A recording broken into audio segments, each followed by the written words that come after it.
Hello everyone, welcome to my channel Bios 3. So this is going to be the first video of Bios 3 and yes, I am really excited to begin this journey with you all. है ना। तो चलो मैं पहले थोड़ा सा आपको brief दे देती हूँ कि इस चैनल पे होगा क्या। तो ऐसे तो आपको नाम से ही पता लग रहा होगा, बायोस 3 यानी कि biology is going to be the main domain of this channel, है ना। शुरू हम कहाँ से करेंगे? 11th एंड 12th की बायोलॉजी से और फिर आगे चलेंगे धीरे धीरे। तो शुरू करते हैं बिना कोई टाइम वेस्ट किए आपकी 11th क्लास की बायो का द वेरी फर्स्ट चैप्टर, जिसका नाम है the living world. May be इस वीडियो के हमारे 2 पार्ट्स बने, लेट्स सी। तो चलो शुरू करते हैं, देरी किस बात की। हाँ जी, तो अब लिविंग ऑर्गेनिज्म क्या होता है, सबसे पहले यहीं से स्टार्ट करें क्योंकि आपका हर एक चैप्टर, हर एक नया टॉपिक एक क्वेश्चन से स्टार्ट होता है। तो चलो यहाँ भी क्वेश्चन पूछ लेते हैं, क्योंकि चैप्टर का नाम है द लिविंग वर्ल्ड, तो हमें पता होना चाहिए कि भाई लिविंग है क्या। ठीक है, तो एनसीईआरटी ने बड़े ही प्यारे तरीके से लिविंग को डिफाइन करने की कोशिश की है with the help of 2 terminologies. ठीक है, क्या टर्म्स यूज किए हैं उन्होंने? Characteristic and defining. ठीक है, ये 2 टर्म्स उन्होंने यूज की हैं टू डिफाइन लिविंग ऑर्गेनिज्म। वरना आप यूजुअली क्या आप कैजुअली किसी से भी पूछ लो कि भाई लिविंग क्या है, जिनको नहीं पता बायोलॉजी के सेंस में, तो वो कहेंगे भाई हम सांस ले रहे हैं, हम रिस्पायर कर रहे हैं, ब्रीथ कर रहे हैं, तो लिविंग हो गए। ठीक है, हम चल फिर सकते हैं, हम लिविंग हो गए। ठीक है, ऐसे प्लांट्स तो नहीं मूव कर सकते, स्टिल वो लिविंग है। ठीक है, तो बायोलॉजी के हिसाब से आप लिविंग को कैसे डिफाइन करोगे? ठीक है, तो यहीं पे एनसीईआरटी ने भी देखो क्वेश्चन पूछा हुआ है सबसे पहले ही कि how will you define living. तो 2 टर्म्स ले लेते हैं, एक कैरेक्टरिस्टिक फीचर और एक डिफाइनिंग फीचर। अब ये दोनों होते क्या हैं? देखो, दोनों फीचर हैं, दोनों प्रॉपर्टीज हैं आपकी लिविंग ऑर्गेनिजम्स की, लेकिन डिफाइनिंग वो तब बन जाती है जब उस पर कोई एक्सेप्शन नहीं होती, at the time when there is no exception. यहाँ पर यार एक्सेप्शन आ जाती है। फॉर एग्जाम्पल, अगर हम 2 भाई बहन ले लो, मोनू को ले लो और सोनू को ले लो। ठीक है, हम कहते हैं मोनू लिख सकता है, सोनू भी तो लिख सकता है, तो कैरेक्टरिस्टिक फीचर हो गया, डिफाइनिंग नहीं हुआ। हम इसको अलग बताना चाह रहे हैं इससे। ठीक है, अब अगर हम कहें कि ये लिख सकता है लेकिन ये लेफ्ट हैंड से लिख सकता है, हम कहें नहीं यार ये तो नहीं लिख सकता लेफ्ट हैंड से, तो यहाँ पर ये क्या हो गया? डिफाइनिंग फीचर हो गया। ठीक है, जो इसी को डिफाइन कर रहा है, सिर्फ कोई एक्सेप्शन नहीं है, कहीं और आपको देखने में नहीं मिल रहा। अगर हम यहाँ पर लिविंग नॉन लिविंग के टर्म्स में बात करें, तो अगर हम सबसे पहले ले लें ग्रोथ को, तो क्या लिविंग ऑर्गेनिज्म ग्रोथ शो करते हैं? आप बोलोगे हाँ करते हैं। ठीक है, जितने भी आपके लिविंग ऑर्गेनिज्म है वो ग्रोथ शो कर रहे हैं, either unicellular, multicellular, plants, animals. Plants एक लिमिट तक नहीं, जो एनिमल्स हैं आपके वो एक थ्रू आउट द लाइफ वो ग्रो नहीं कर रहे होते, है ना, लेकिन जो प्लांट्स हैं थ्रू आउट द लाइफ वो ग्रोथ शो कर रहे हैं। अब क्या non living organism growth show कर रहे हैं? हाँ, एग्जाम्पल माउंटेन्स, ये भी ग्रोथ शो कर रहे हैं। ठीक है, कैसे? दोनों में फर्क क्या हुआ? अगर आपके लिविंग नॉन लिविंग दोनों ग्रोथ शो कर रहे हैं तो भैया फर्क क्या है? फर्क ये है कि यहाँ पर जो लिविंग ऑर्गेनिज्म में जो ग्रोथ हो रही है वो इंटरनली हो रही है। ठीक है, that is internal growth. Mountains में कैसे ग्रोथ हो रही है? एक्सटर्नल। बाहर जब मटेरियल एक्यूमुलेट करने लगता है, पहले छोटा मोल्ड था, धीरे धीरे धीरे धीरे इट स्टार्ट्स इंक्रीजिंग और बड़ा होता जा रहा है। ठीक है, तो ये डिफरेंस है। तो अब लिविंग भी ग्रोथ शो कर रहा है, नॉन लिविंग भी ग्रोथ शो कर रहा है। ठीक है, क्योंकि ग्रोथ को आप 2 टर्म्स में मेजर करते हो, एक तो जब इसका नंबर इंक्रीज हो रहा है किसी इंडिविजुअल का, या फिर उसका मास इंक्रीज हो रहा है। तो इसी रीजन की वजह से आप ग्रोथ को ना डिफाइनिंग प्रॉपर्टी नहीं बता सकते, वो कैरेक्टरिस्टिक है। आई बात समझ में? अब फॉर एग्जाम्पल चलो एक और ले लेते हैं, ये थोड़ा सा रिलेट करने के लिए। ठीक है, बिल्कुल कंपैरिजन मत बिठाना कि ये कैसा कंपैरिजन है, ये जस्ट टू रिलेट इट। ठीक है, फॉर एग्जांपल यहाँ पर जो मोनू है ना, ये एरर फ्री क्वेश्चन सॉल्व कर सकता है, मतलब इतने अच्छे से क्वेश्चन सॉल्व कर देता है जिसमें कोई गलती ही नहीं होती। लेकिन लेकिन लेकिन लेकिन बट दिक्कत क्या है कि इसको पहले कोई ट्रांसलेट करके दे दे क्वेश्चन, ठीक है, तो ये सॉल्व कर पाएगा। ठीक है, तो ये इसमें कमी आ गई, वापस से एक्सेप्शन आ गई यार, यहाँ पे दिक्कत आ गई, लेकिन आ गया, वर्ड यूज हो गया लेकिन। ठीक है, तो क्या ऐसी कोई चीज है लिविंग में जहां पर आप लेकिन डाल सकते हो? है, जिसको आप बोलते हो रिप्रोडक्शन। ठीक है, सारे लिविंग ऑर्गेनिज्म रिप्रोड्यूस कर रहे हैं, सारे रिप्रोडक्शन कर रहे हैं, लेकिन कुछ ऐसे हैं जो नहीं करते हैं। क्या एग्जाम्पल है? म्यूल, ठीक है, हनी बी, हनी बी में एक आती है आपकी वर्कर हनी बी, वो क्या है, वो स्टेराइल है, वो नहीं शो कर सकती आपकी रिप्रोडक्शन। तो ये भी वापस से आपका क्या हो गया, कैरेक्टरिस्टिक फीचर, डिफाइनिंग फीचर नहीं हुआ, ठीक है। अब अगर मैं आपको इसको अलग से समझाऊं तो ये तो बात थी कैरेक्टरिस्टिक और लिविंग समझाने के लिए। तो 4 फीचर्स दिए हैं हमको एनसीईआरटी ने। सबसे पहला उन्होंने लिया है ग्रोथ, सेकंड है हमारे पास रिप्रोडक्शन, इसके बाद है metabolism and at last consciousness, ठीक है। तो इन सबको जल्दी से एक बार देख लेते हैं। तो दीज आर द 4 फीचर्स, ठीक है। तो ये 4 फीचर्स हैं हमारे पास, देख लें अब इनको, ठीक है। कैरेक्टरिस्टिक डिफाइनिंग समझ आ गया। तो अब ग्रोथ मैंने जैसा अभी आपको बता दिया, 2 चीजों से आप इसको मेजर करते हो, मास से और नंबर से, ठीक है। मास इंक्रीज हो रहा है, नंबर इंक्रीज हो रहा है। जितने भी यूनिसेल्यूलर हैं ऑर्गेनिजम्स, मल्टी सेल्यूलर हैं, ये सारे आपके ग्रोथ शो कर रहे हैं, ठीक है। प्लांट्स हैं, एनिमल्स हैं, ग्रोथ शो कर रहे हैं, ठीक है। लेकिन कुछ नॉन लिविंग ऑर्गेनिज्म आ जाते हैं यार, जैसे कि माउंटेन्स, इन्होंने भी ग्रोथ शो कर दी। तो अब हम इस ग्रोथ को क्या नहीं बोलेंगे, हम अब आपका ये ग्रोथ डिफाइनिंग फीचर नहीं हुआ, ये कैरेक्टरिस्टिक फीचर है। इतना समझ आ गया ग्रोथ को क्या कैरेक्टरिस्टिक फीचर है या डिफाइनिंग फीचर है। अब आ जाते हैं रिप्रोडक्शन पे, ठीक है। रिप्रोडक्शन क्या होता है, अपने ही जैसे और ऑर्गेनिज्म को प्रोड्यूस करना, ठीक है। अब आपके जैसे किसको ले हम, फंगस को ले लो, फंजाई को ले लो, ये रिप्रोड्यूस कर रही हैं स्पोर्स के थ्रू, ठीक है, एसेक्सुअल स्पोर्स। आपका ईस्ट हो गया, हाइड्रा हो गया, ये शो कर रहे हैं बडिंग, ये भी ग्रो कर रहे हैं भाई, ठीक है, रिप्रोड्यूस कर रहे हैं बडिंग के थ्रू, ठीक है। माइक्रो ऑर्गेनिज्म ले लो, चलो बैक्टीरिया ले लो, अमीबा ले लो, ये अपना नंबर बढ़ा रहे हैं, they are increasing by increasing their number of sales, ठीक है। अब दिक्कत क्या आ गई, यहाँ पे कोई नॉन लिविंग ऑर्गेनिज्म नहीं है यहाँ पे जो रिप्रोड्यूस कर रहे हैं, लेकिन कुछ ऐसे लिविंग ऑर्गेनिज्म है जो नहीं कर रहे हैं रिप्रोडक्शन। कौन है वो? Honey bee. हनी बी की 3 कास्ट होती हैं, क्वीन, ड्रोन, वर्कर, आगे जाके पढ़ोगे। तो इसमें एक वर्कर ऐसी भी है जो स्टेराइल है और रिप्रोडक्शन नहीं कर सकती, ठीक है। म्यूल्स, खच्चर, नहीं कर सकते reproduce. So again due to this reason कि कुछ नहीं कर सकते लिविंग ऑर्गेनिज्म रिप्रोडक्शन, इसको भी हम नहीं बोलेंगे defining feature of living organism. इतनी बात समझ में आई?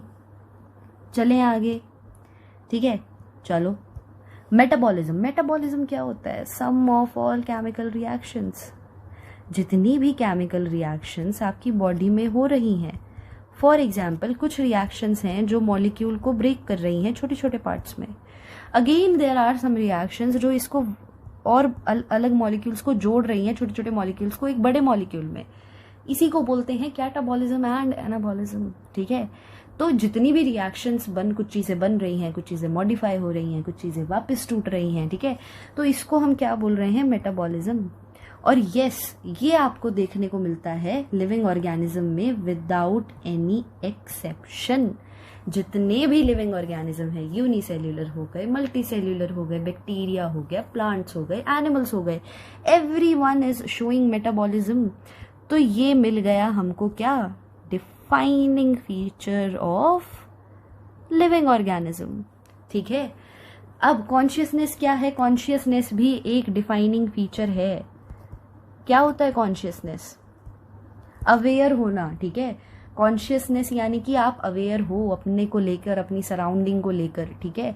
फॉर एग्जाम्पल प्लांट है, प्लांट में टच मी नॉट प्लांट है, ठीक है, उसको आप छुओगे, वो कॉन्शियस है अपने एनवायरमेंट को लेकर। आपने स्टिमुलाई दिया, उसको टच किया, वो बंद कर लेगा अपने आप को, ठीक है। तो ये उसका क्या हुआ? रिएक्शन हुआ टुवर्ड्स अ स्टिमुलाई, ठीक है।